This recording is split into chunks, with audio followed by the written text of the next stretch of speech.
Beta, how are you? Am I audible?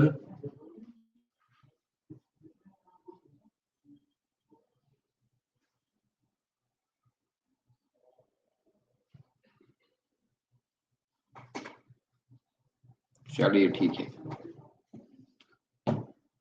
मैं भी ठीक हूँ बेटा। चल रहा है। तो आज हम बेटा अपना जेनेटिक्स वाला दूसरा पार्ट स्टार्ट करने वाले हैं। जेनेटिक्स वाला जो हमारा बॉटनी का पार्ट है ना, उसका दूसरा यूनिट आप बोल सकते हो। तो उस यूनिट का नाम है molecular basis of inheritance. Right.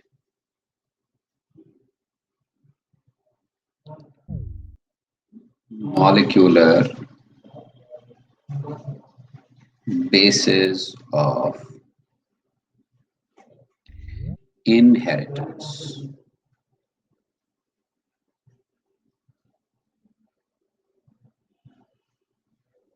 Molecular basis of inheritance.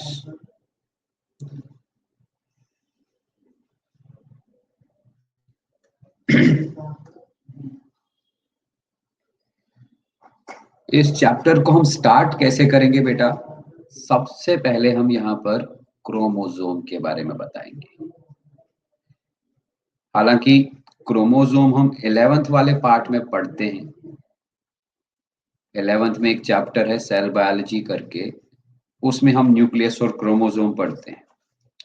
लेकिन मैं थोड़ा सा यहाँ पर बोलना चाहूंगा, उससे हमारे इस यूनिट के साथ क्रोमोसोम वाले चैप्टर का कंटिन्यूटी बनेगा।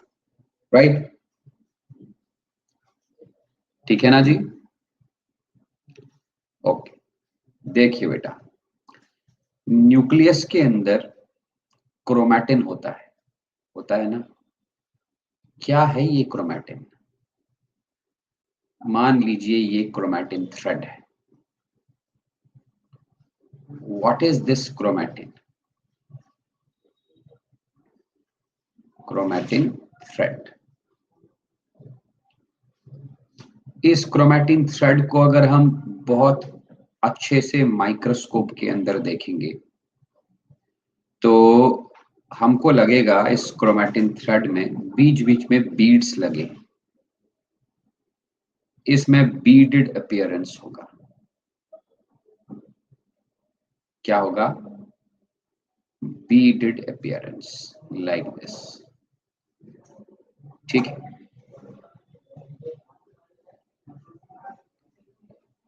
बीडेड अपीयरेंस समझते हो?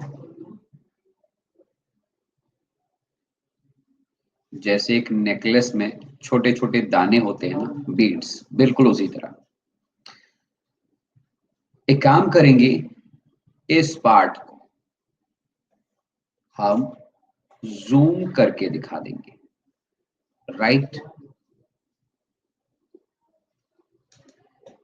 हम एक डायग्राम ढूंढेंगे।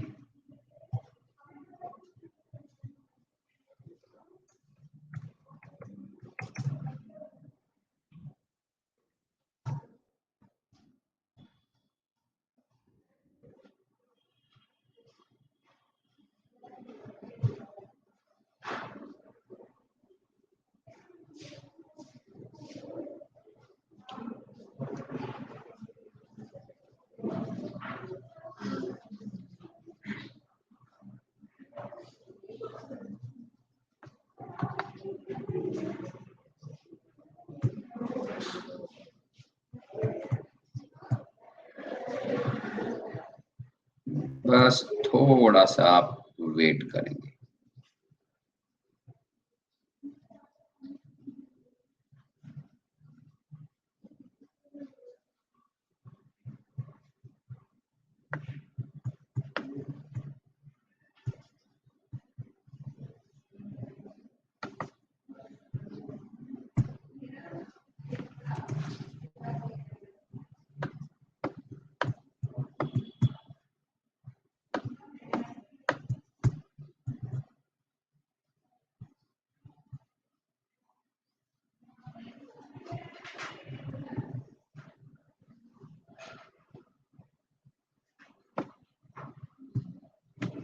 ओके, डायग्राम विजिबल है, अच्छे से दिखाई दे रहा है आपको?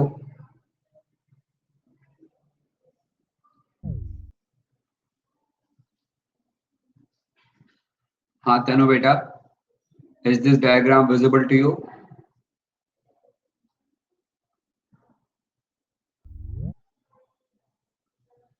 तनु बेटा, ये डायग्राम दिखाई दे रहा है आपको? नहीं दिखाई दे रहा?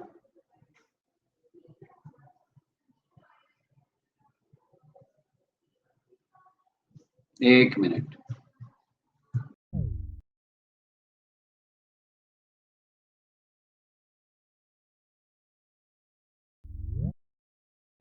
हाँ तनु बेटा, अभी देखो डायग्राम दिखाई दे रहा है?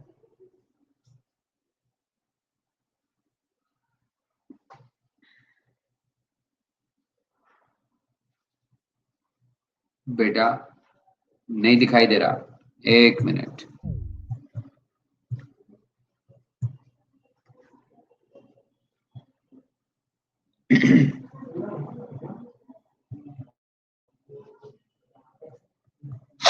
वेट कीजिए बेटा।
हाँ जी, अब देखिए, इज इट विजिबल नाउ?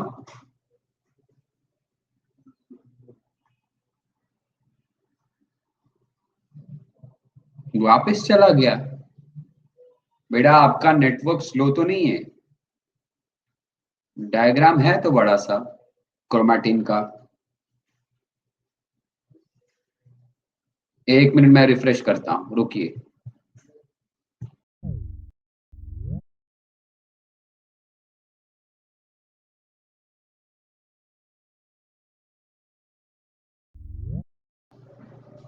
हाँ, अभी देखिए बेटा, नहीं हो रहा, डायग्राम नहीं दिख रहा। क्या हो गया इसको आज यार? वेट करो।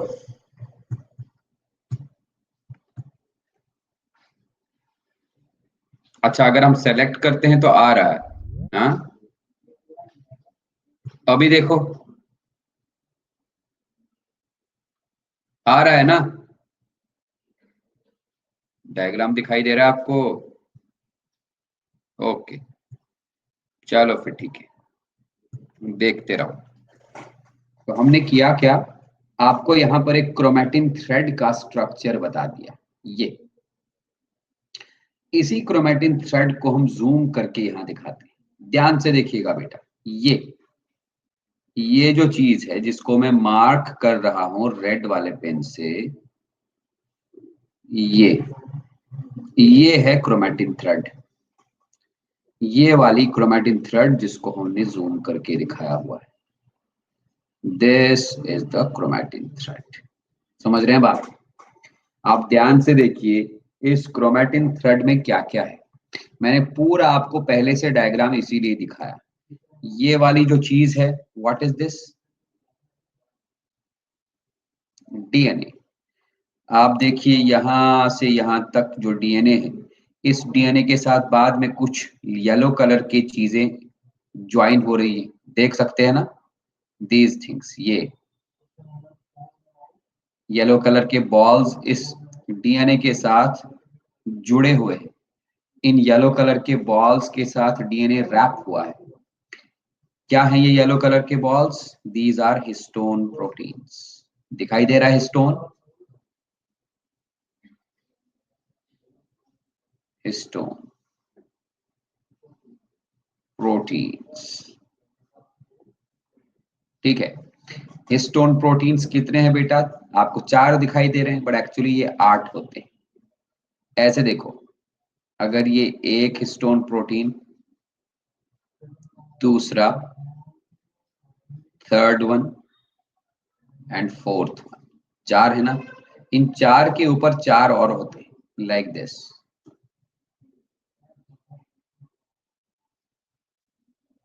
ऐसे करके 1 2 3 4। आप इमेजिन करो 4 बॉल्स हैं हमारे पास। हाँ, 4 बॉल्स के ऊपर हम और 4 बॉल्स को रखेंगे, कितना हुआ? 8। तो 8 बॉल्स का बना हुआ स्ट्रक्चर है ये। लेकिन यहां पर आपको 4 ही दिखाई दे रहे हैं, है कि नहीं? But actually it is a combination of 8। How many? 8 histone proteins. चलिए ऐसे दिखाऊंगा, ऐसे आपको समझ में आ जाएगा।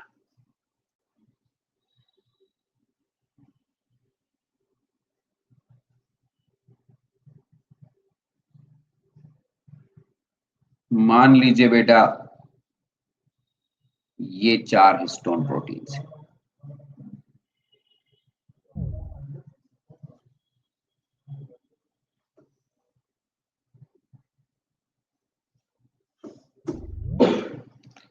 ये दिख रहे हैं 4 हिस्टोन प्रोटीन्स।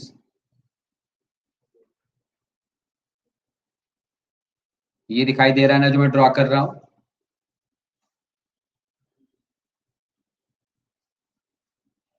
हाँ। आपका नेटवर्क खराब है क्या बेटा?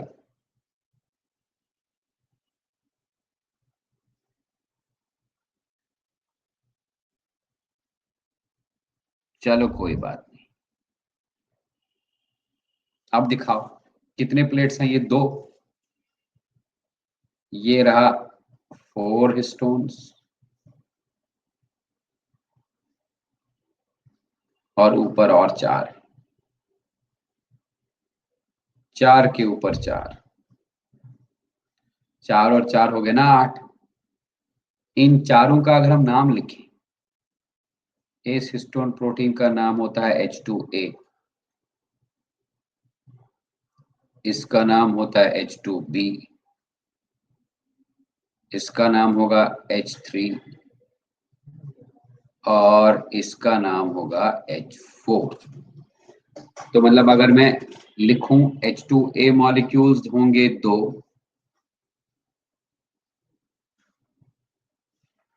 H2B मॉलिक्यूल्स होंगे 2, H3 हिस्टोन मॉलिक्यूल्स होंगे 2 और H4 हिस्टोन मॉलिक्यूल्स भी होंगे 2। आप देख सकते हैं बेटा टोटल 2 4 जार 8 है ना।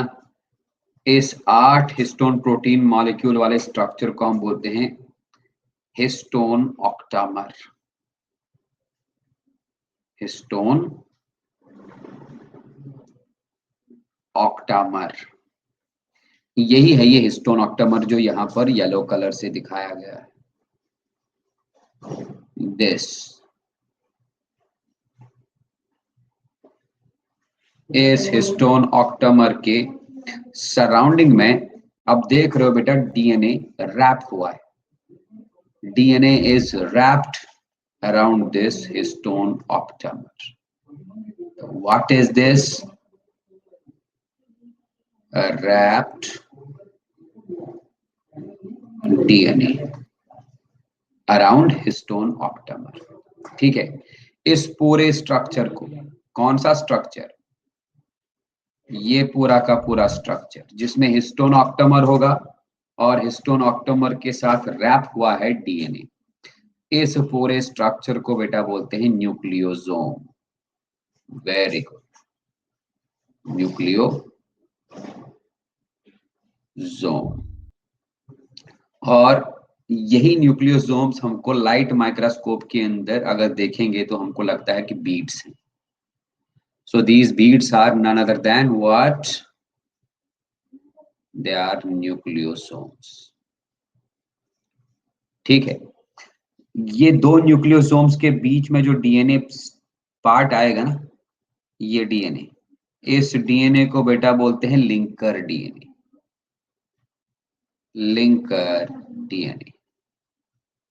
और इस लिंकर डीएनए के ऊपर भी एक हिस्टोन मॉलिक्यूल होगा। उस हिस्टोन मॉलिक्यूल का नाम होता है H1। समझ रहे हो बात? अब डायग्राम को आप ध्यान से देखो। डीएनए आया यहां से, यही डीएनए किसके साथ कंबाइन हुआ, हिस्टोन ऑक्टोमर के साथ, तो बन गए न्यूक्लियोसोम्स। आ गया बीडेड अपीयरेंस। तो क्रोमैटिन थ्रेड में बीडेड अपीयरेंस आता है बिकॉज ऑफ दिस न्यूक्लियोसोम। यही क्रोमैटिन थ्रेड्स एक दूसरे के साथ कॉइल होते हैं, कॉइल होने के बाद और कॉइल होते हैं, तब जाके बनता है फाइनली एक क्रोमोसोम। ठीक है। तो अगर मैं आपको क्रोमोसोम बताऊंगा या क्रोमैटिन बताऊंगा, it is one and the same thing. Chromosome कैसे बनता है, जब बहुत सारा क्रोमैटिन थ्रेड्स, जब बहुत सारे क्रोमैटिन थ्रेड्स कॉइल होते हैं एक दूसरे के साथ। कॉइल होने से उनका लेंथ डिक्रीज होगा लेकिन उनका थिकनेस बढ़ जाएगा, and finally a very thick structure is formed which is known as chromosome. कोई दिक्कत है इसमें तो बताओ? तो स्क्रीनशॉट ले लो बेटा।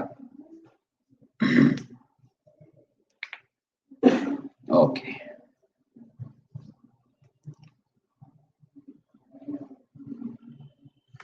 बेटा अगर हम क्रोमोसोम का स्ट्रक्चर देखें, एक क्रोमोसोम कुछ इस तरह होगा।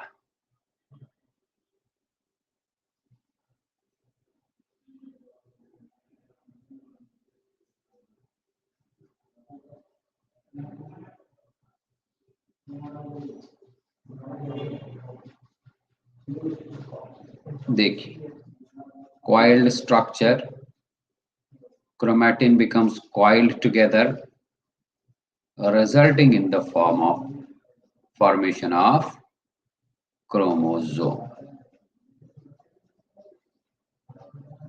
ठीक है जी, ये आपको क्रोमोसोम दिख रहा है।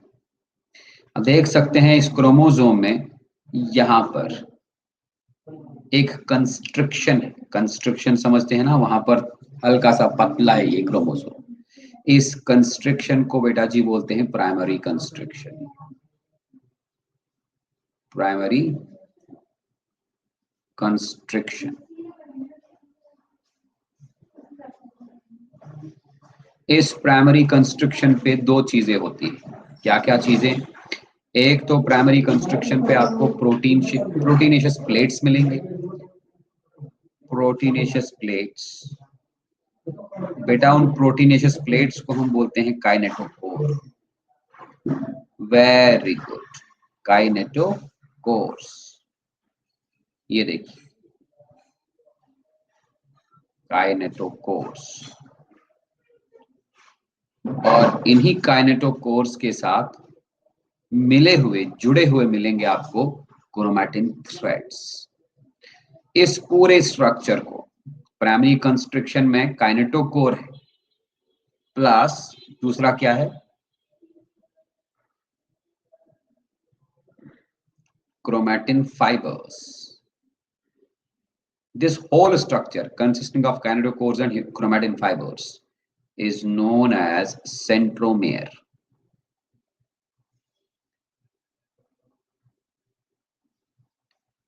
ठीक है।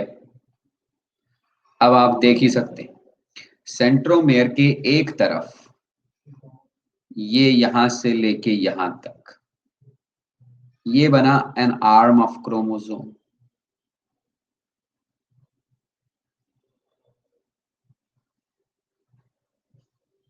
और सेंट्रोमेयर के दूसरी तरफ ये बना दूसरा आर्म ऑफ क्रोमोसोम।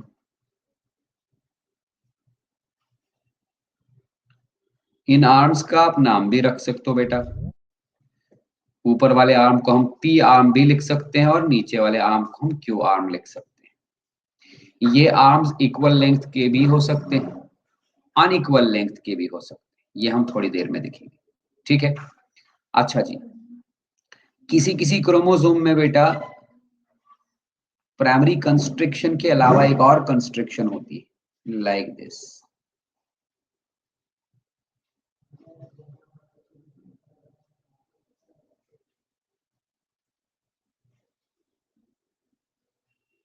ये देखिए,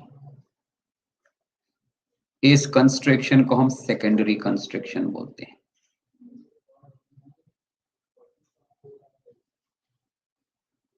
This constriction is known as secondary constriction.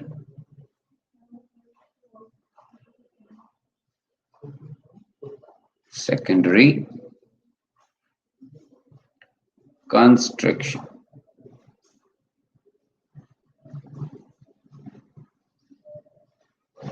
Right.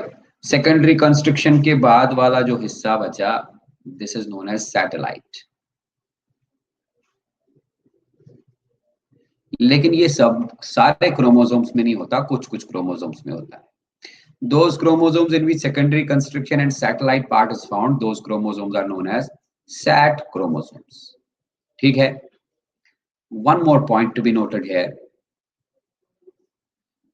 Chromosome के टिप्स जो है, एंड्स, ये this is the tip of the chromosome, ये this is the tip of the chromosome.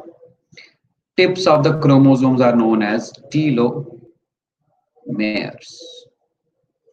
तो आप बताइए बेटा, एक ऐसे वाले क्रोमोसोम में टीलोमेयर्स दो होंगे, सेंट्रोमेयर एक होगा, सैटेलाइट एक है, सेकेंडरी कंस्ट्रिक्शन एक है, दो आर्म्स है।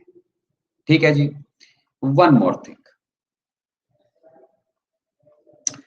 इस क्रोमोसोम का पूरा लेंथ यहां से लेकर यहां तक, ठीक है, ऊपर से नीचे नीचे तक, the whole length of the chromosome is known as chromatid. Chromatid.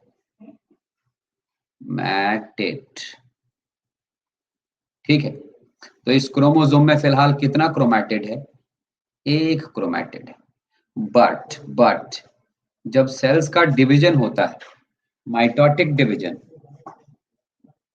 तो माइटोटिक डिवीजन में बेटा एक स्टेज आता है, that stage is known as metaphase. Metaphase stage में आपको ये क्रोमोसोम ना इस तरह दिखेगा।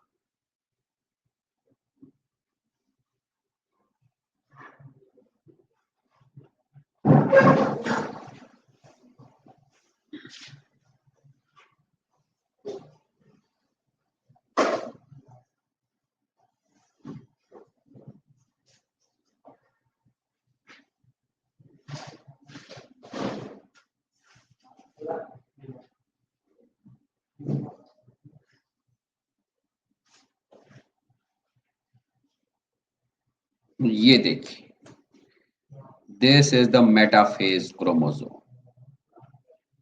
अब आप ही मुझे बताओ बेटा, इस मेटाफेज हाँ, जब ये क्रोमोसोम मेटाफेज स्टेज में होगा, इक्वेटोरियल प्लेट के साथ अटैच होगा। अब आप ही मुझे बताओ, इस मेटाफेज क्रोमोसोम में कितने क्रोमैटिड्स हैं और कितने आर्म्स हैं?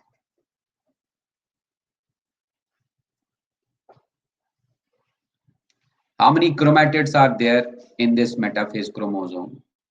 Yes, two chromatids.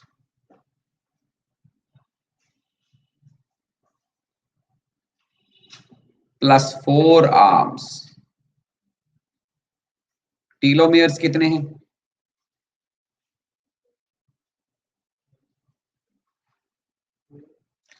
4 टीलोमेर्स। लेकिन ऐसा क्रोमोसोम आपको सेल में हमेशा नहीं मिलेगा। This type of chromosome is found only in metaphase stage of cell division. That is why इसको हम लिखते हैं मेटाफेज क्रोमोसोम। ठीक है, ठीक है ना। अब देखिए बेटा, सेंट्रोमेयर क्रोमोसोम में कहां पर लोकेटेड है, सेंटर में है या किसी और जगह पर, उस बेसिस पे क्रोमोसोम्स के 3 या 4 टाइप्स है।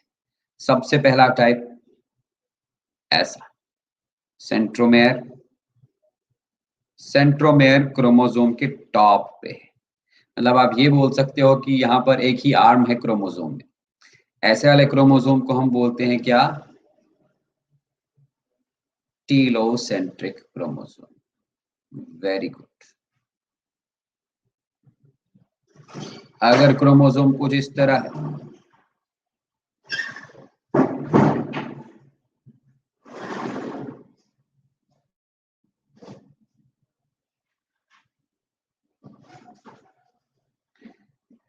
सेंट्रोमियर सेंटर में नहीं है,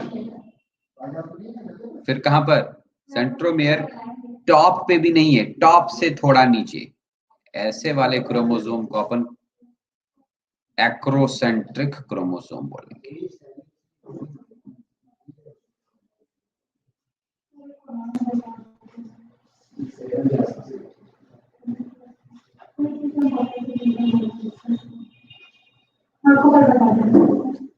ठीक है, एक्रोसेंट्रिक क्रोमोसोम के बाद हम तीसरा लिखेंगे बेटा, सेंट्रोमेयर थोड़ा सा और नीचे आएगा लेकिन बराबर सेंटर में नहीं।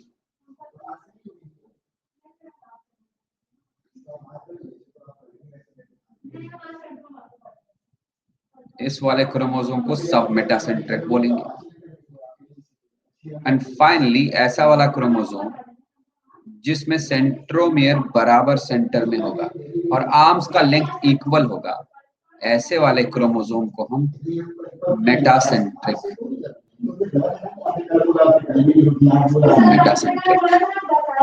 ठीक है। Is it clear? तो बेटा स्क्रीनशॉट ले लीजिए प्लीज।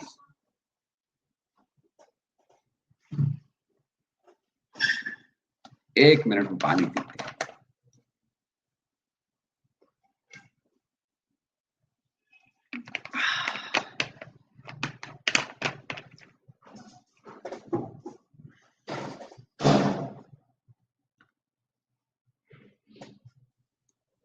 अब देखिए बेटा, इस क्रोमोसोम में मेन चीज जो है that is DNA.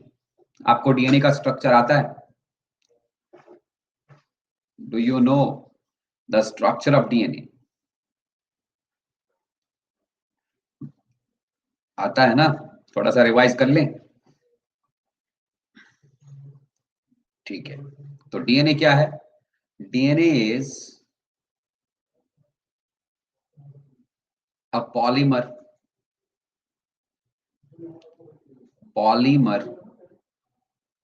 of a large number of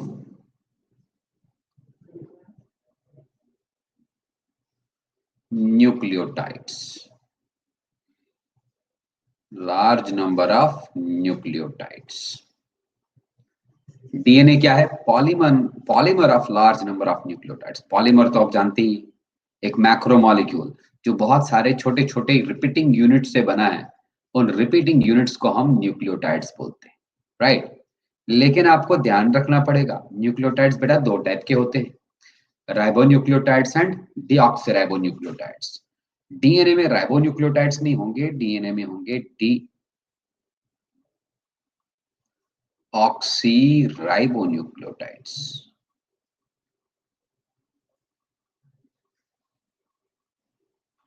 right. सो हम बोल सकते हैं DNA is a polymer of a large number of deoxyribonucleotides. ठीक है, अब जरा देखेंगे ये डीऑक्सीराइबोन्यूक्लियोटाइड क्या चीज है। Each deoxyribonucleotide is composed of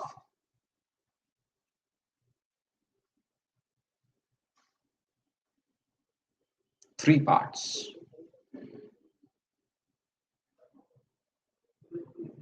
पहला वाला पार्ट नाइट्रोजन बेस,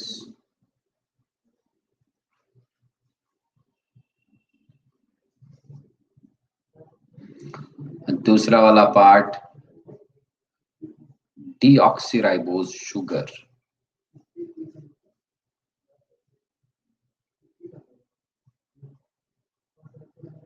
तीसरा वाला पार्ट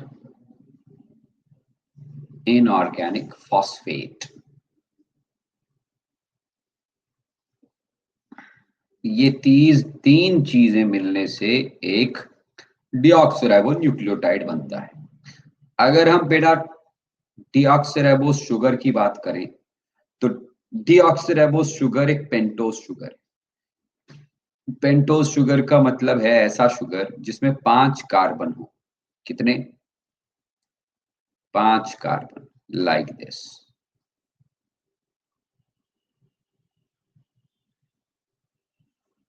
एक, दो, तीन, चार, और यहां पर हम लगा देंगे 5 कार्बन, CH2OH।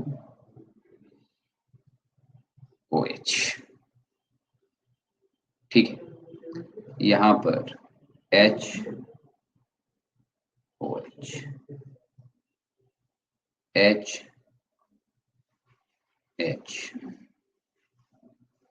HOH,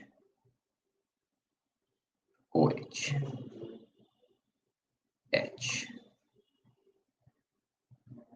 अगर मैं इसका नंबरिंग कर दूं तो ये बनेगा कार्बन नंबर 1, 2, 3, 4 एंड 5। ये रहा स्ट्रक्चर डीऑक्सीराइबोज शुगर का। राइबोज शुगर का स्ट्रक्चर आप बनाएंगे तो बेटा आप देखेंगे राइबोज शुगर में कार्बन नंबर 2 पे ऊपर से H होगा, नीचे से OH। लेकिन डीऑक्सीराइबोस और राइबोस में यही डिफरेंस है। डीऑक्सीराइबोस में कार्बन नंबर 2 पे ऊपर भी H होता है और नीचे भी H होता है, OH नहीं होता। ठीक है, नाइट्रोजन बेसिस की बात करें, these are nitrogen rich compounds. बेटा नाइट्रोजन बेसिस दो टाइप्स के होते हैं, purines and pyrimidines.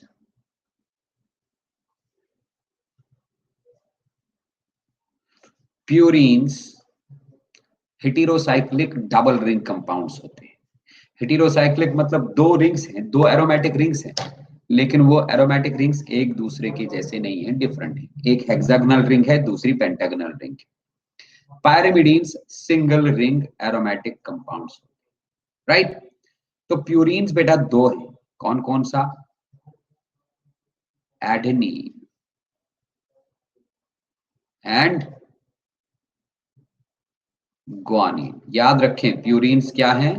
They are heterocyclic double ring organic compounds. Heterocyclic मतलब जिसमें रिंग्स डिफरेंट होंगे, हेटेरो मतलब डिफरेंट। पायरिमिडीन्स बेटा 3 टाइप्स के होते हैं, क्या क्या? Cytosine, thymine and uracil.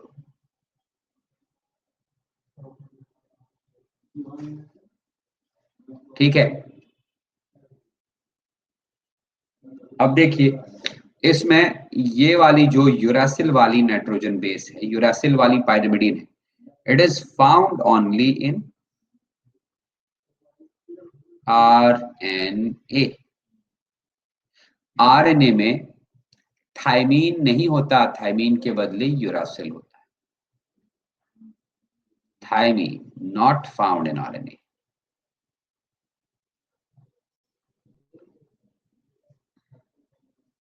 ठीक है, ये हो गया क्लियर।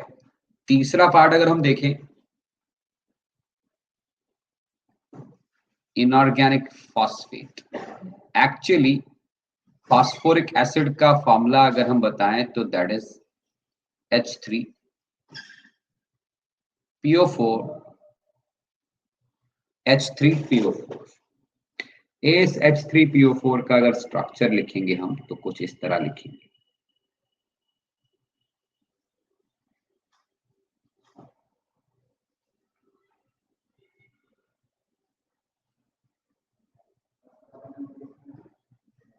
ठीक है, बट हमको फॉस्फेट चाहिए।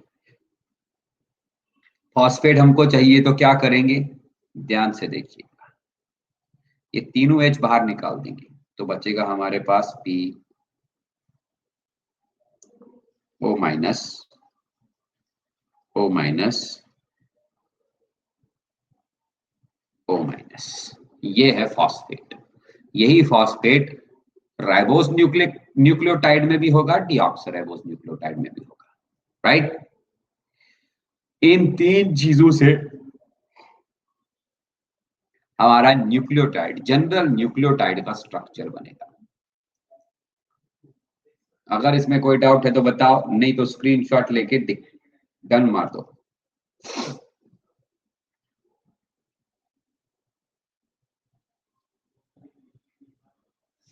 चलिए,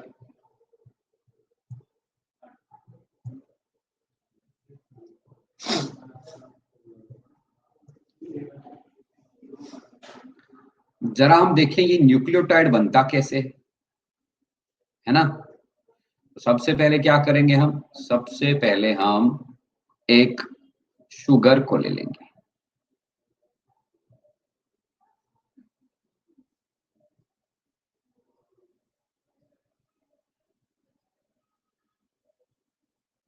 कौन सा शुगर होगा ये, डीऑक्सीराइबोस शुगर। ठीक है, इस डीऑक्सीराइबोस शुगर के कार्बन नंबर 5 के साथ जुड़ जाएगा फॉस्फेट।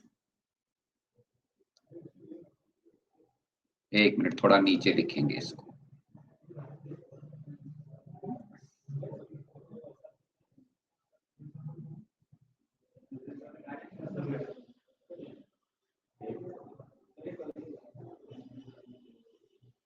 शुगर के कार्बन नंबर 5 के साथ जुड़ जाएगा, वहां पर OH था तो OH के साथ रिएक्ट करके जुड़ जाएगा फॉस्फेट।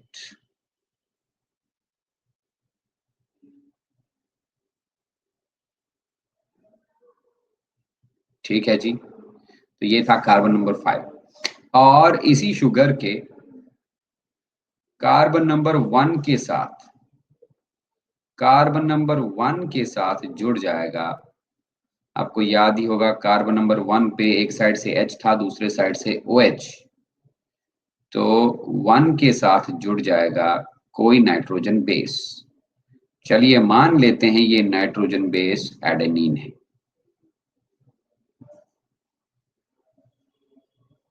तो ये बना एक न्यूक्लियोटाइड। शुगर कौन सा, डीऑक्सीराइबोस, जुड़ा किसके साथ, एडेनिन के साथ, और कार्बन नंबर 5 पे जुड़ा फॉस्फेट के साथ। तो this nucleotide is named as deoxy adenosine monophosphate.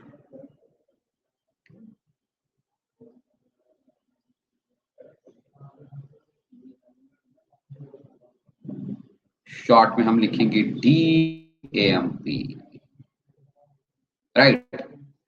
इसी तरह आप सारे न्यूक्लियोटाइड्स का स्ट्रक्चर ड्रॉ कर सकते हो ऐसे। शुगर,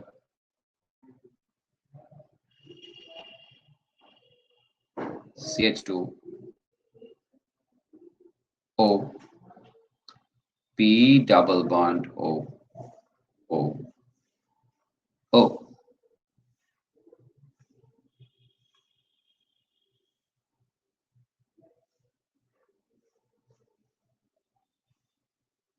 मान लीजिए यहां पर ग्वानिन,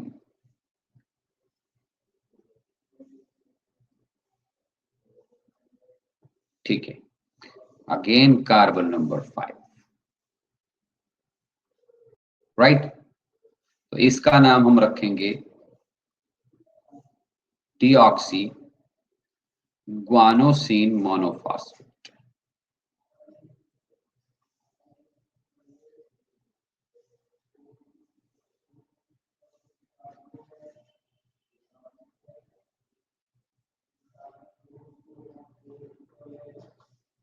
राइट, इसी तरह आप बाकी चारों का भी बना सकते हैं। Deoxy cytidine monophosphate, deoxy thymidine monophosphate. Deoxy uridine monophosphate नहीं बन सकता। यूरिडीन मोनोफॉस्फेट सिर्फ राइबोस शुगर के साथ बन सकता है, बिकॉज यूरिडीन या uracil will not be present in the structure of DNA. Right, एक और चीज आप देख सकते हो बेटा, फॉस्फेट कार्बन नंबर 5 पे जुड़ा है। You can see this here,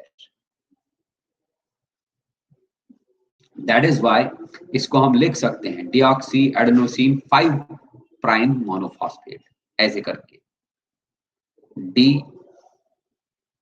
A M P, लेकिन क्या 5 डैश, डैश मतलब को 5 prime, 5 prime deoxy adenosine monophosphate. Yes, इसका मतलब फॉस्फेट जुड़ा है डिऑक्सीराइबोस शुगर के कार्बन नंबर 5 के साथ।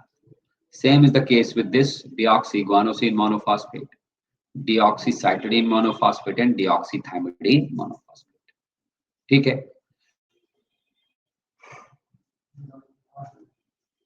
बस एक मिनट, मैं एक डायग्राम देख।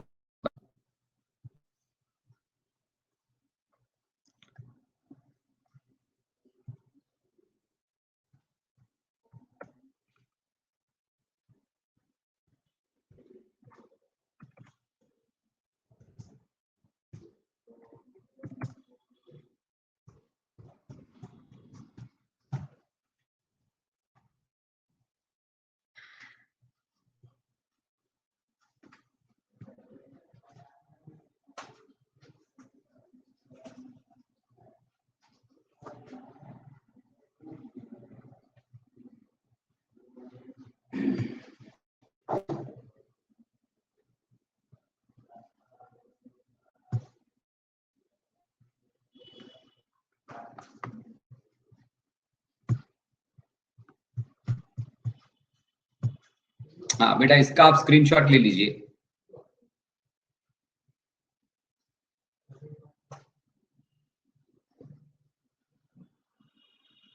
हो गया?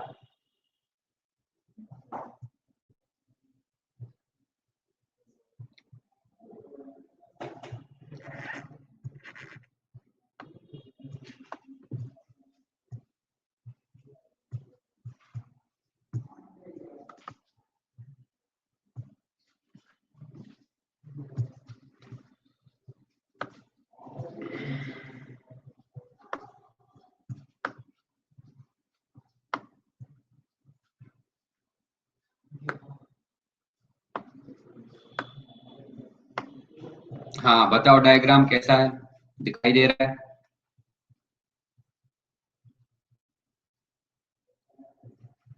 तो देखते रहो, हम आपको दिखाते हैं कि क्या है। ये था शुगर, कौन सा शुगर? Deoxy sugar. ठीक है, इस डीऑक्सीराइबोस शुगर के साथ आप देख सकते हो एडेनिन जुड़ा हुआ है, तो बन गया ये deoxy adenosine, you can see. और इसी शुगर के कार्बन नंबर 5 पे जुड़ा है फॉस्फेट, ये रहा, तो ये बन गया डीऑक्सी एडेनोसिन मोनोफॉस्फेट। नीचे देखिए बेटा दूसरा, यहां पर अगेन शुगर के 5 प्राइम एंड पे फॉस्फेट जुड़ा है, कार्बन नंबर 5 पे फॉस्फेट जुड़ा है, और इसी शुगर के साथ ग्वानोसिन या ग्वानिन जुड़ा हुआ है, ये रहा ग्वानिन।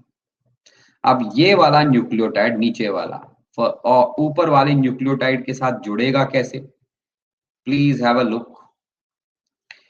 ऊपर वाले न्यूक्लियोटाइड के शुगर का ये बॉन्ड बनेगा नीचे वाले न्यूक्लियोटाइड के फॉस्फेट के साथ, लेकिन कैसे?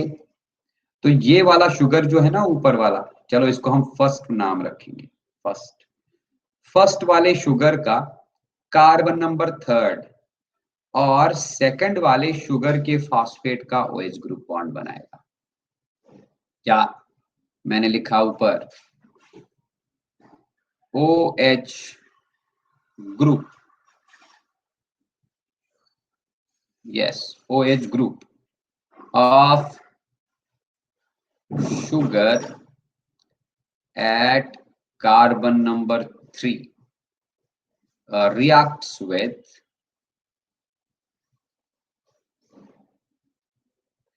phosphate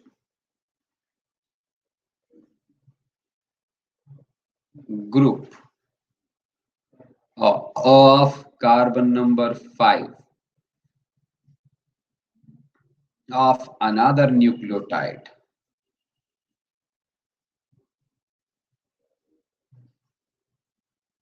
OH group of sugar at carbon number 3, एक minute, of one nucleotide.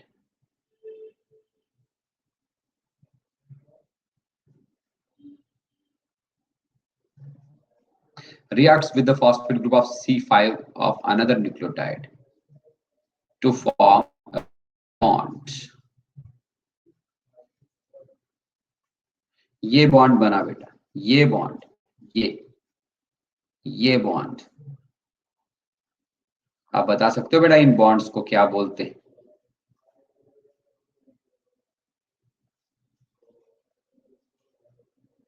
Known as phosphodiester bond. तो ये सारे तो फॉस्फोडाइएस्टर बॉन्ड्स ही हैं। इन्हीं फॉस्फोडाइएस्टर बॉन्ड से एक लंबा सा न्यूक्लियोटाइड्स का चेन बनेगा। This chain of nucleotides is known as polydeoxyribonucleotide chain. अब देखिए ये वाला चेन, इस वाली चेन का फॉस्फेट ग्रुप नीचे की तरफ 5 प्राइम पे फॉस्फेट होगा ना, देख लो ये है ना 5 प्राइम पे फॉस्फेट ग्रुप, और इस वाली पॉलीडिऑक्सीराइबोन्यूक्लियोटाइड चेन का 5 प्राइम ऊपर की तरफ ये रहा। तो अगर इसका 5 प्राइम नीचे की तरफ तो डेफिनेटली 3 प्राइम ऊपर की तरफ होगा। अगर उसका 5 प्राइम ऊपर की तरफ तो इसका 5 प्राइम नीचे की तरफ होगा, होगा ना। तो दो पॉलीन्यूक्लियोटाइड चेन्स मैं बोल सकता हूं एंटी पैरेलल रन करते हैं। और ये देखो आप, इस पॉलीन्यूक्लियोटाइड चेन के पास अगर एडेनिन है तो बराबर इसके लेवल पे एडेनिन का कॉम्प्लीमेंट्री बेस होगा, that complementary base is thymine. Guanine का कॉम्प्लीमेंट्री बेस इज साइटोसिन। तो दो पॉलीन्यूक्लियोटाइड चेन्स एक दूसरे के साथ जुड़ जाते हैं by means of weak forces. The forces are known as hydrogen bonds. Adenine और थायमीन के बीच में 2 हाइड्रोजन बॉन्ड्स बनेंगे और ग्वानिन और साइटोसिन के बीच में 3 हाइड्रोजन बॉन्ड्स बनेंगे। ठीक है, तो दो पॉलीन्यूक्लियोटाइड चेन्स, मैं यहां लिखूं 2 chains are anti-parallel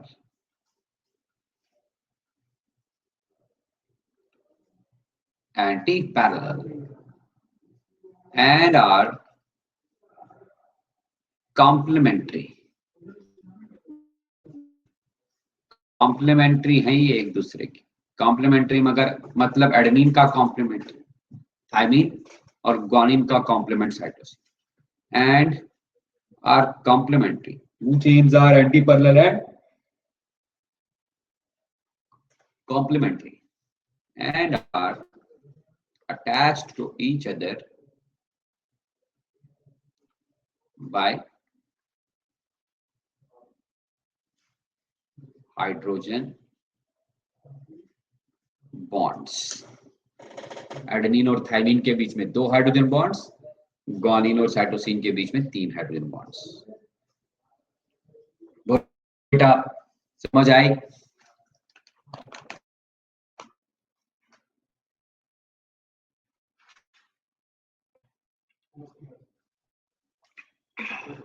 स्क्रीनशॉट ले लो जल्दी से।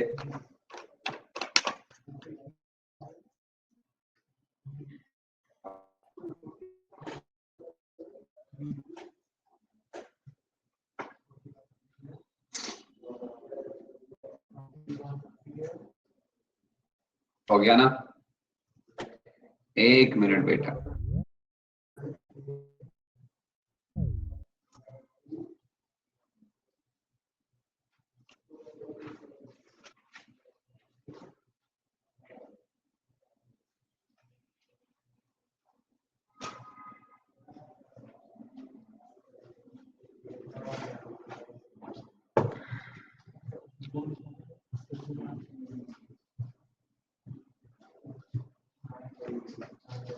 तो अब हमने सीख लिया कि डीएनए का स्ट्रक्चर कैसा होता है।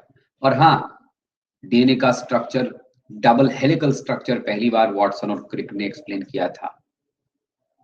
उनको एक मेथड आता था X-ray crystallography. X-ray crystallography method से उन्होंने डीएनए का स्ट्रक्चर एक्सप्लेन किया, राइट?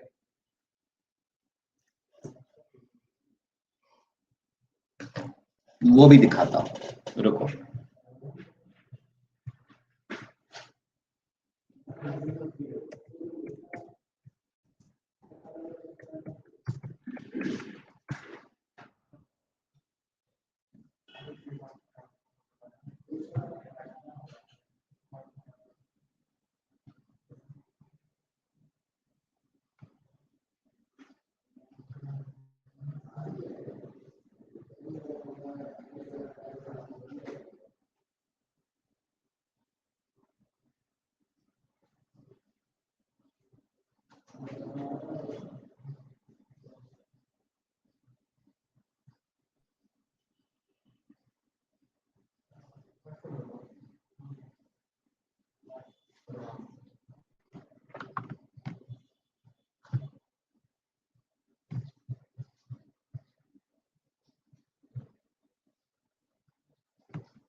दिखाई दे रहा है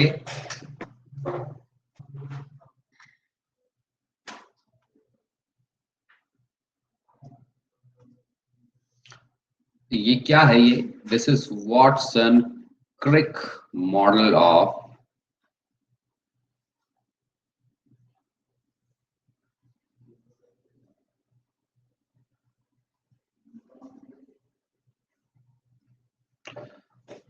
आप इस डायग्राम में देख ही सकते हो बेटा, दो पॉलीन्यूक्लियोटाइड चेन है, लेकिन ये पॉलीन्यूक्लियोटाइड चेन्स एक दूसरे के साथ वाइंड होती हैं इन सच दैट इसमें दो तरह के ग्रूव्स बनते हैं। देखो, यहां से लेके यहां तक ये बना मेजर ग्रूव,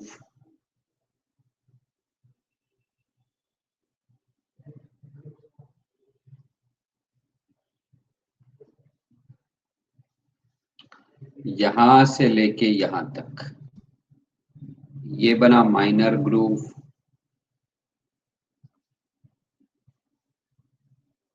इस मेजर ग्रूव को हम वन टर्न और one helical turn off DNA बोलते हैं। और इस मेजर ग्रूव में अप्रॉक्सीमेटली 10 बेस पेयर्स होते हैं। 1 हेलिकल टर्न, 10 बेस पेयर्स।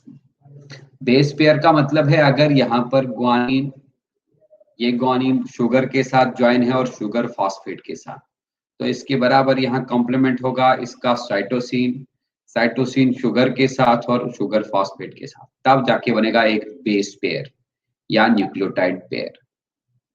ठीक है, अब इस डीएनए का टोटल डायमीटर देखिए, तो डायमीटर इज अप्रोक्सीमेटली 20 एंगस्ट्रॉम। इस मेजर ग्रूव या वन हेलिकल टर्न का लेंथ देखें तो it is approximately 34 angstroms in length.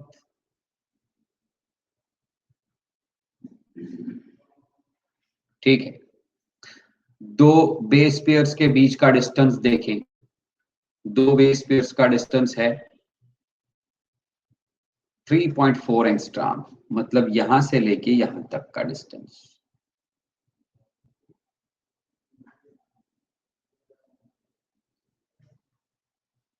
ठीक है, खैर ये तो बहुत इजी है, ये आपने पढ़ा हुआ है, मैंने जस्ट आइडिया दे दिया।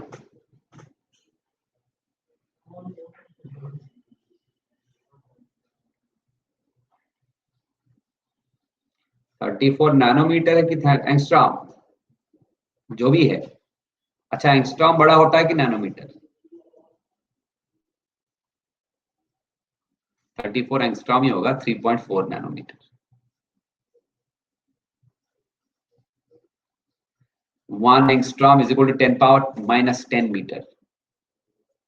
1 nanometre is equal to 10 power minus 9 metre. तो बड़ा तो नैनोमीटर ही हुआ ना।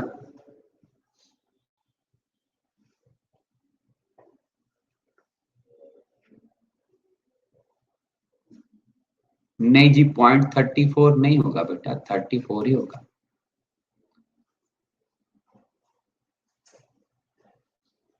मैं कंफ्यूजन क्या है आपको? मैं क्लियर कर देता हूं, आप बाद में एडजस्ट कर देना। हाँ, वैल्यू आप एडजस्ट कर देना।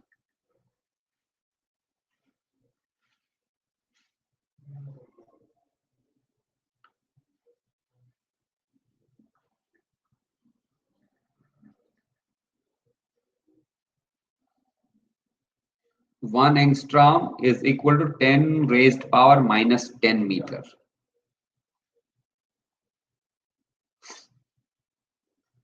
ठीक है,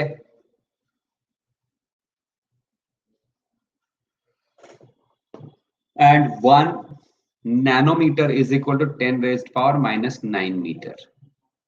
अब आप अपने हिसाब से वैल्यू सेट कर दीजिए। ठीक, ओके, स्क्रीनशॉट ले लीजिए इसका।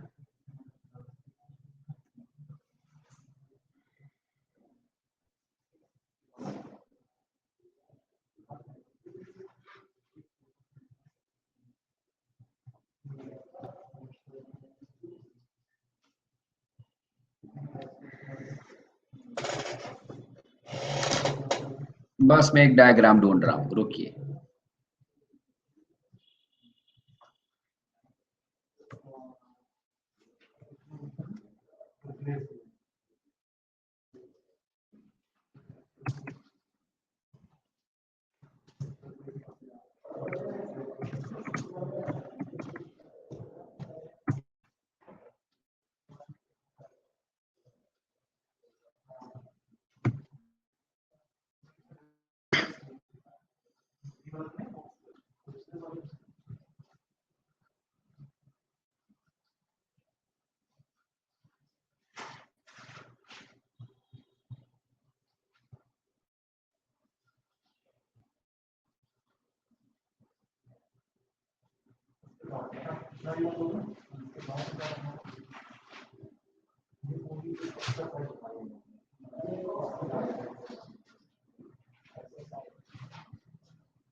एक मिनट बेटा, एक मिनट।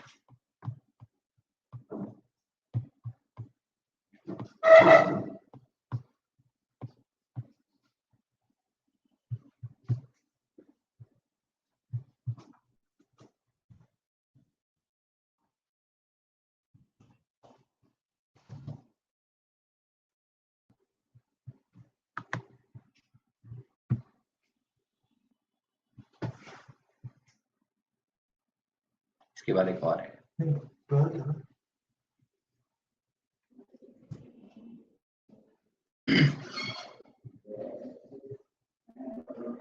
एक मिनट बच्चे।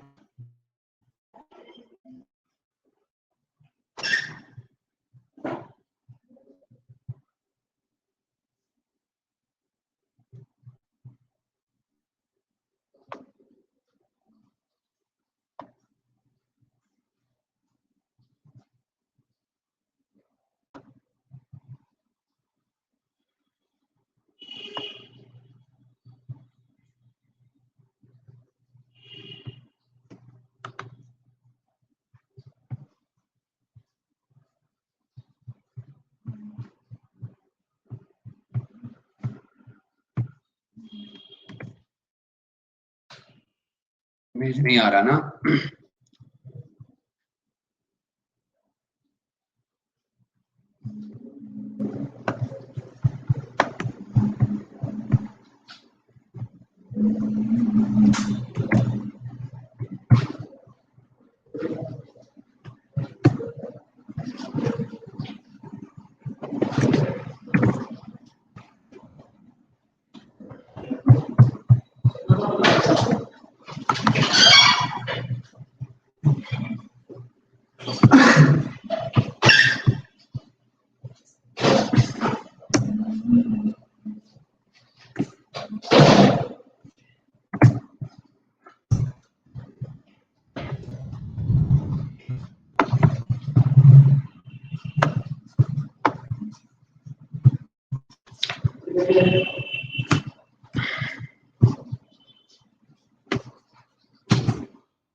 चल रही।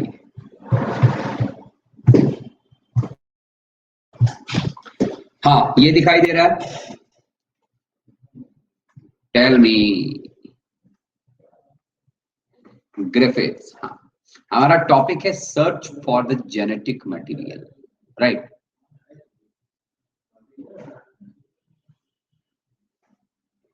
Search for genetic material.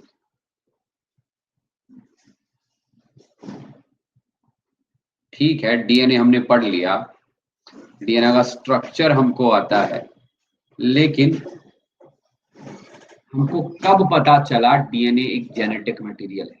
DNA is the hereditary material. किसने सबसे पहले बोला है?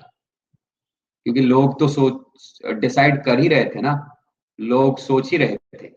मेंडल ने जो बोला था, मेंडल ने कहा था क्या? Characters are transferring from parents to offsprings in the form of factors. Factor बोला था उन्होंने, जीन तो नहीं बोला था ना, डीएनए नहीं बोला था। ये डीएनए वाला कॉन्सेप्ट कहां से आया? किसने बोला कि DNA is the genetic material? उसके बारे में हम थोड़ा सा पढ़ने वाले हैं। क्या डीएनए जेनेटिक मटेरियल है लिविंग ऑर्गेनिज्म में या नहीं? सबसे पहले इसके ऊपर एक्सपेरिमेंट किया था एक साइंटिस्ट ने, एक माइक्रोबायोलॉजिस्ट ने, उनका नाम था Frederick Griffith.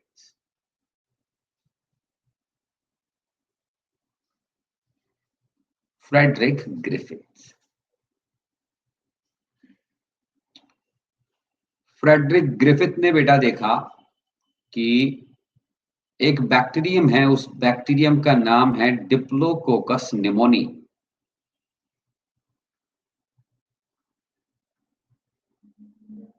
Diplococcus pneumoniae. Diplococcus pneumoniae के दो स्ट्रेन्स होते हैं, मतलब दो वैरायटीज होते हैं। एक smooth strain and rough strain. ठीक है, smooth strain is virulent. Virulent का मतलब है बेटा जी infectious, and rough strain is avirulent. Avirulent का मतलब है नॉन इन्फेक्शियस, मतलब है पैथोजेनिक, एवेरुलेंट का मतलब है नॉन पैथोजेनिक, राइट?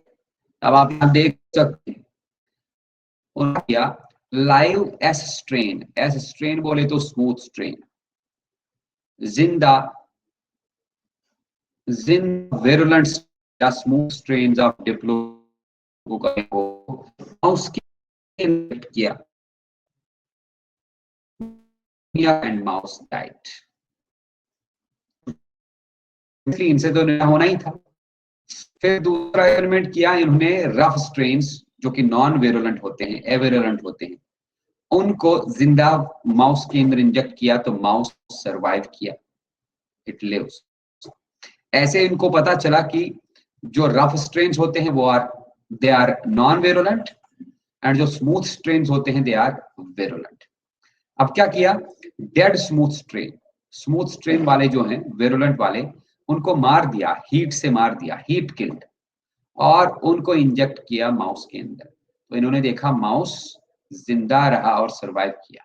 तो मतलब ये भी पता चला इनको कि डिप्लोकोकस निमोनिया का जो स्मूथ स्ट्रेन है उनको हीट से मारा जा सकता है, राइट।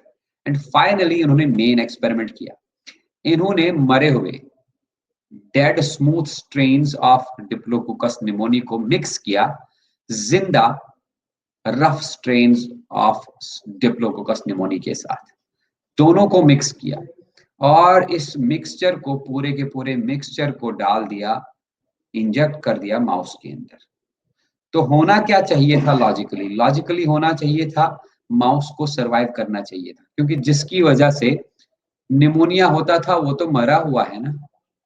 बट ग्रिफिथ ने कुछ हैरान कुन चीज देखी, एक सरप्राइजिंग चीज देखी, माउस में निमोनिया हो गया और मर गया। तो ग्रिफिथ ने कुछ कंक्लूजन दिया। क्या कंक्लूजन? इन्होंने कहा समथिंग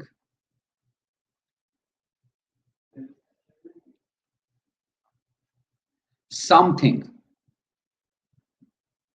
कहां से निकला ये something? Something was going from dead S strains to the live R strains। Dead strains जो थे उनसे कुछ निकला और वो चला गया जिंदा R strains of Diplococcus pneumoniae के पास। इस समथिंग से,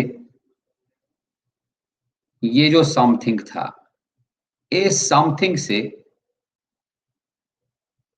ये जो लाइव आर स्ट्रेन्स हैं they got converted into rough strains. सारे नहीं लेकिन कुछ, sorry, they got converted into S strains. एक मिनट,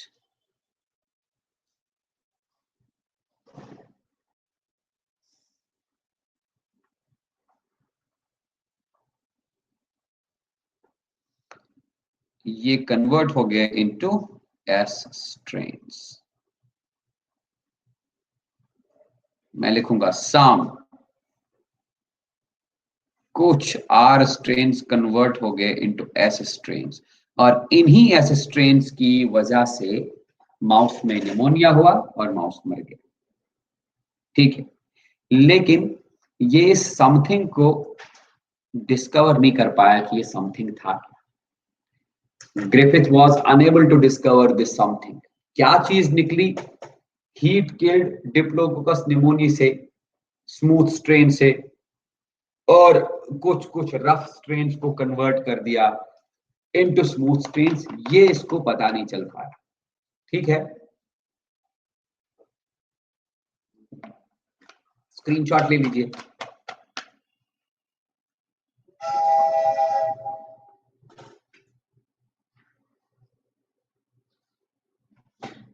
आगे बढ़ूं?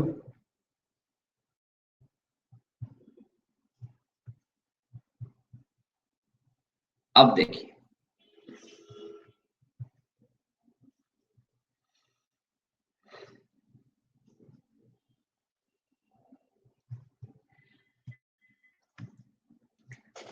ग्रिफिथ के एक्सपेरिमेंट के कुछ साल बाद 3 और साइंटिस्ट आए, उन्होंने भी सेम एक्सपेरिमेंट किया। उनका नाम था every, Lloyd and McCarthy.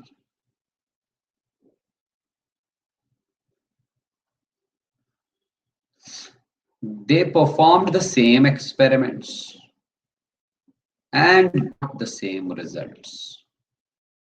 Same result इनको मिला, लेकिन इन्होंने क्या किया, एक्सपेरिमेंट को थोड़ा सा आगे भी बढ़ाया। क्या किया इन्होंने कुछ टेस्ट ट्यूब्स लिए, ये मान लीजिए एक टेस्ट ट्यूब,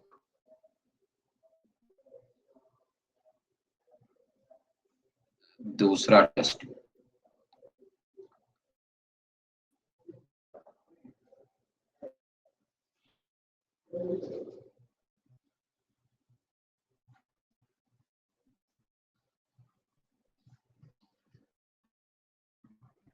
ठीक है। इन टेस्ट ट्यूब्स के अंदर इन्होंने स्मूथ रफ स्ट्रेन्स को रख दिया। टेस्ट ट्यूब में रफ स्ट्रेन्स रख दिया है, क्या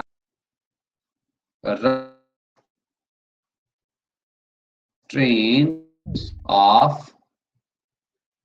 Diplococcus pneumoniae। सारे टेस्ट में रफ स्ट्रेन ऑफ डिप्लोकोकस हम इन टेस्ट का रखेंगे A B D and E, right. ये देखिए, ये रफ स्ट्रेन अफेक्ट किया है, ब्लू कलर से हम कर रहे हैं। बैक्टीरियल सॉल्यूशन है, इसमें सिर्फ और सिर्फ रफ स्ट्रेन किया है।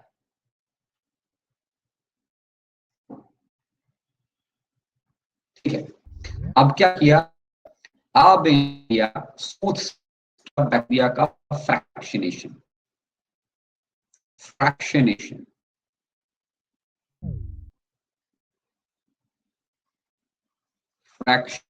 Of S strains. फ्रैक्शन का मतलब है जो जिंदा स्मूथ स्ट्रेन थे से अलग अलग निकाले पार्ट्स। क्या क्या पार्ट्स अलग अलग निकाले, देख, प्रोटीन अलग, उनको तोड़ के सारे पार्ट्स अलग अलग, लिपिड अलग,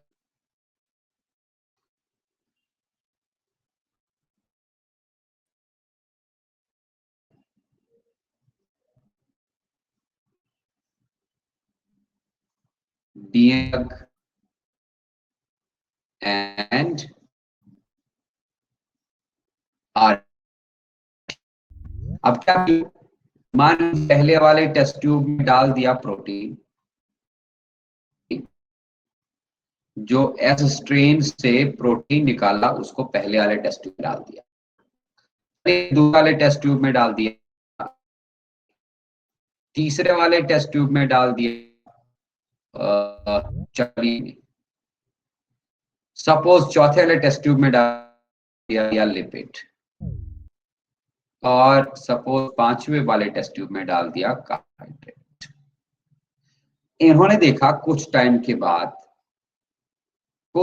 बाद जिस टेस्ट ट्यूब में डीएनए गया था उस टेस्ट ट्यूब में थोड़े से स्मूथ स्ट्रेन्स ऑफ बैक्टीरिया भी बन चुके। स्मूथ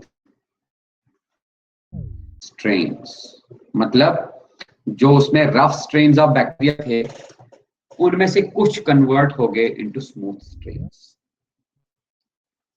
ठीक है,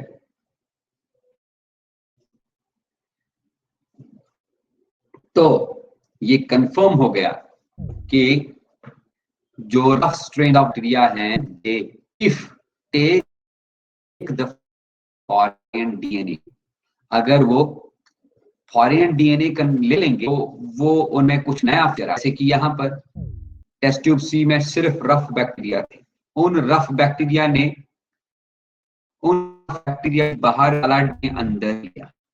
ये डीएनए खुद किसका था, ये डीएनए था स्मूथ स्ट्रेन वाले बैक्टीरियम का। तो जब इन्होंने स्मूथ स्ट्रेन वाले बैक्टीरियम का डीएनए अंदर लिया तो इनमें से कुछ बैक्टीरिया ने स्मूथ स्ट्रेन वाला डीएनए अंदर लिया था वो कन्वर्ट ही हो गए, ट्रांसफॉर्म हो गए इनटू स्मूथ मसल्स। इस प्रोसेस को बेटा जी बोला गया bacterial transformation. Bacterial transformation, right. And यही बैक्टीरियल ट्रांसफॉर्मेशन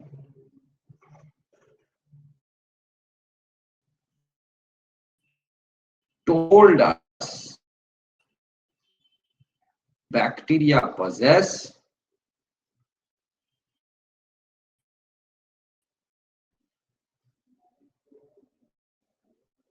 DNA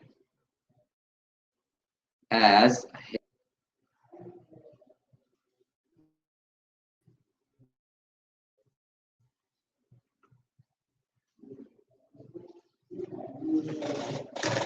ठीक है। इसके बाद एक और एक्सपेरिमेंट था, आपको मैं होमवर्क देता हूं, वो एक्सपेरिमेंट तो पढ़ लीजिएगा। एक्सपेरिमेंट क्या था? Bacteriophage experiment. बैक्टीरियोफेज एक्सपेरिमेंट, ये दो एक्सपेरिमेंट्स मॉलिक्यूलर बायोलॉजी में बहुत ही फेमस है। ये दो एक्सपेरिमेंट से ये पता चला, कंफर्म हुआ कि 99.9% लिविंग ऑर्गेनिजम्स के अंदर डीएनए ही जेनेटिक मटेरियल है। ठीक है, तो स्ट्रक्चर बताया आपको डीएनए का, और ये भी बताया कि जेनेटिक मटेरियल होता है। क्यों? एक एक्सपेरिमेंट को बताया, दूसरा खुद कर लेंगे। तो अगली क्लास में हम आपको बेटा जी बताएंगे इस डीएनए का कुछ इनहेरेंट प्रॉपर्टीज। लाइक डीएनए में प्रॉपर्टी होती है खुद को जेरोक्स करने की, उस जेरोक्सिंग प्रॉपर्टी को हम रेप्लिकेशन बोलते हैं। डीएनए में प्रॉपर्टी हो ट्रांसक्रिप्शन की, ट्रांस मतलब अपने से आरएनए बनाने की। तो ये चीजें हम अगली क्लास में पढ़ेंगे। ठीक है, आज की क्लास में इतना ही, लेकिन ये जो मैंने आपको होमवर्क दिया है उसको ठीक से पढ़िएगा। मैं पूछूंगा उससे क्वेश्चन, इसका स्क्रीनशॉट ले लीजिए। ओके बेटा, आप क्लास छोड़ सकते हो। Okay bye.